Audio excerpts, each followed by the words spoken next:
पीले दांत वाली बहू। रंजना कभी ब्रश नहीं करती थी। उसे कितनी बार उसके माँ बाप ने डांटा, लेकिन उसका कोई असर उस पर होता ही नहीं था, जिस कारण से उसके दांत पीले पीले हो जाते हैं। शादी के बाद। अरे बहू, वैसे तो तुझ में कोई कमी नहीं है, पर तेरे दांत दांत इतने पीले कैसे हैं बेटा? कैसे है मतलब? कोई सर्जरी थोड़ी ना कराई है। वो तो क्या नाम, मैं ब्रश नहीं करती थी तो पीले हो गए। अब क्या करूं? आप कहे तो लाल करवा लूं या फिर काले? यार ये क्या है, क्यों माँ से लड़ रही हो? लड़ रही हूँ? अरे मैं लड़ रही हूँ या ये बोल रही है कि दांत पीले हैं, पीले। अरे तपस्या थोड़ी ना की है इन्हें पीले करने के लिए। बकायदा ब्रश नहीं किया है 20 साल तक, तब जाकर। छी, कैसी बात कर रही हो? ये उस वक्त तो पीले नहीं थे जब हम लोग तुम्हें देखने आए थे। अरे तब साफ करवा लिया होगा डेंटिस्ट के पास जाकर। अब देखो कैसे पीले पीले लग रहे हैं। रंजना सास की तरफ गुस्से से देखती है। फिर शुरू हो गई पीले पीले पीले। अरे पीले तो तब भी थे जब मेरे हाथ का रसगुल्ला उड़ा उड़ा कर खा रही थी और बोल रही थी, लड़की नहीं गुणों का खजाना दे रहे भाई साहब आप। खैर, अब वो लोग करते भी तो क्या करते, पीले दांत वाली बहू पल्ले पड़ी थी तो झेलना तो था ही। एक दिन कीर्तन में रंजना गाना गा रही थी। अरे कमला बहन, माँ का द्वार है, यहाँ तो सब शुद्ध होकर आते हैं, फिर अपनी बहू को ब्रश भी नहीं करवाती तुम। दूर से पीले पीले दांत भक्ति में बाधा उत्पन्न कर रहा है। और कोई 2 साल की बच्ची थोड़ी ना लेकर आई हूँ मैं बहू बनाकर। अच्छी खासी लड़की है, अरे कैसे करवाऊं ब्रश? ये तो उसे खुद करना चाहिए ना। अब माँ बाप तो इसके जैसे तैसे निपटा दिए, ये नहीं सोचा कि सास कैसे संभालेगी। सास बहू को लेकर घर आ जाती है, लेकिन सोच लेती है कि अब इसे लेकर कहीं नहीं जाएगी। अगले रोज बहू कहती है, अरे क्या हो गया, मंदिर नहीं जाना क्या? कीर्तन का वक्त हो रहा है। मेरी मधुर वाणी से कान्हा जी जागते हैं और सोते हैं। आप तो जानती है ना उनकी भक्ति में कितना मन लगता है मेरा। वो क्या है ना, तबीयत ठीक नहीं लग रही है मेरी, आराम करूंगी मैं। तबीयत ठीक नहीं लग रही? अभी तो मिथुन के गाने पर नाच रही थी आप, और अब बोल रही है कि तबीयत ठीक नहीं लग रही। अरे भक्ति में मन लगा लो सासू माँ, ऊपर जाना है, क्या मुंह दिखाओगी आप? हाँ? सास को बहू की बात पर गुस्सा आ जाता है। मैं क्या मुंह दिखाऊंगी, इसकी चिंता तो ना कर, समझी? अपने मुंह की चिंता कर, जो ये पीले पीले दांत लेकर हर जगह पहुंच जाती है। पता है लोग कितना मजाक बनाते हैं। ना जी ना, मैं नहीं जाना कहीं तेरे साथ। तो ये बात है। कोई ना, मत जाओ, मैं अपने कमरे में ही बैठकर भक्ति कर लूंगी। ऊपर वाला दांत थोड़ी ना देखता है, मन देखता है, भावना देखता है। और अरे बस बस, तू सब कुछ दिखा, बस ये सफेद चमकदार दांत ना दिखाना किसी को, है? जा यहाँ से। बहू को सास की बात का कोई फर्क नहीं पड़ता, वो तो जैसी थी वैसी ही रह जाती है।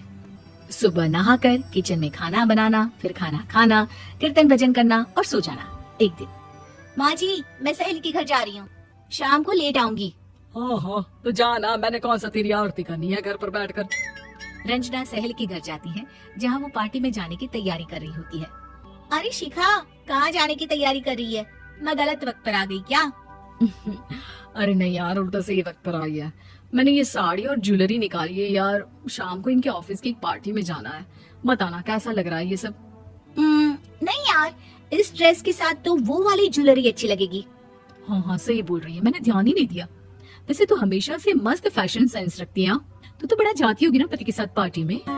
रंजना कुछ नहीं बोलती, बस सोचती है कि यार काश ये बात सही हो जाती, पर मैं क्यों नहीं जाती पार्टी में? क्या इन लोगों की कोई पार्टी होती नहीं होगी? रंजना घर आती है और रात में पति से सवाल करती है, एक बात बताइए, आप मुझे किसी पार्टी में क्यों नहीं ले जाते? क्या आपके यहाँ ऑफिस में पार्टी नहीं होती? पति बेचारा क्या कहता कि दांत पीले हैं तुम्हारे इसलिए।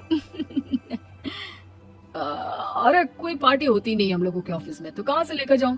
और मार्केट, मॉल, कहीं वीकेंड घूमना, कहीं तो। अरे यार, सारे हफ्ते में एक छुट्टी मिलती है, तो सोचता हूँ कि आराम ही कर लूं। क्यों? रंजना मन मार के रह जाती है। पहले कभी सास के साथ मंदिर जाया करती थी, लेकिन वो भी सास ने ले जाना बंद कर दिया। घर बैठी बैठी रंजना बोर हो जाती है। तभी उसे आइडिया आता है और वो मायके जाने का सोचती है। सासू माँ, 2 दिनों के लिए मम्मी के घर जा रही हूँ। अच्छा ठीक है, आराम से जा। और हाँ, माँ से कुछ अच्छी आदत सीख कर आना कि कैसे शरीर के हर भाग की तरह दांतों की सफाई भी जरूरी होती है, समझी? शुरू हो गई ना आप? वो लोग आपकी तरह नहीं है कि छोटी छोटी बात का बतंगड़ बना दे। उन लोगों के लिए मैं मायने रखती हूँ, ना कि मेरे पीले पीले दांत। रंजना माँ को बिना बताए उन लोगों को सरप्राइज देती है, लेकिन जैसे ही वो दरवाजे पर पहुंचती है, अंदर देखती है कि घर वाले कहीं जा रहे होते हैं। अब माँ, काश रंजना दीदी के दांतों वाली प्रॉब्लम नहीं होती तो वो भी हम लोगों के साथ चलती ना बुआ जी की बेटी की शादी में। हाँ बेटा, लेकिन अब उसे कौन समझाए कि उसको उसके पीले दांत नहीं दिखते, लेकिन उसके आसपास के लोगों को कितना एम्बैरेसिंग फील कराते हैं। मुझे तो कितनी बार उसके स्कूल की टीचर ने शिकायत की कि उसके साथ कोई लड़की बैठना भी नहीं चाहती, और ना ही कॉलेज में कोई उससे बात करना चाहता था, लेकिन पता नहीं क्यों उसे ये बात समझ में ही नहीं आती। कोई कमी नहीं है उस लड़की में, बस यही के दांत पीले हैं। वो तो भला हो जीजा जी और उनकी माँ का, जो दीदी को जैसी है वैसे ही रखा हुआ है। रंजना को अपने घर वालों की बात सुनकर बहुत दुख होता है। वो सोचती है कि वो क्या करे, लेकिन फिर वो सीधा डेंटिस्ट के पास जाती है, अपने दांत चमकाती है और कसम खाती है कि वो रोज ब्रश करेगी। और क्या हो गया, तुम तो 2 दिनों के लिए गई थी ना, पर कोई ना, अच्छा है चलो आ गई तो। रंजना सास के सामने आकर खड़ी हो जाती है और पूरी स्माइल करती है, उसके चमकदार दांतों को दिखाती हुई। चले मंदिर। माँ मुझे माफ कर दीजिए, मैंने आप लोगों को बहुत एम्बैरेसिंग फील करवाया। मैं आज से रोज ब्रश करूंगी।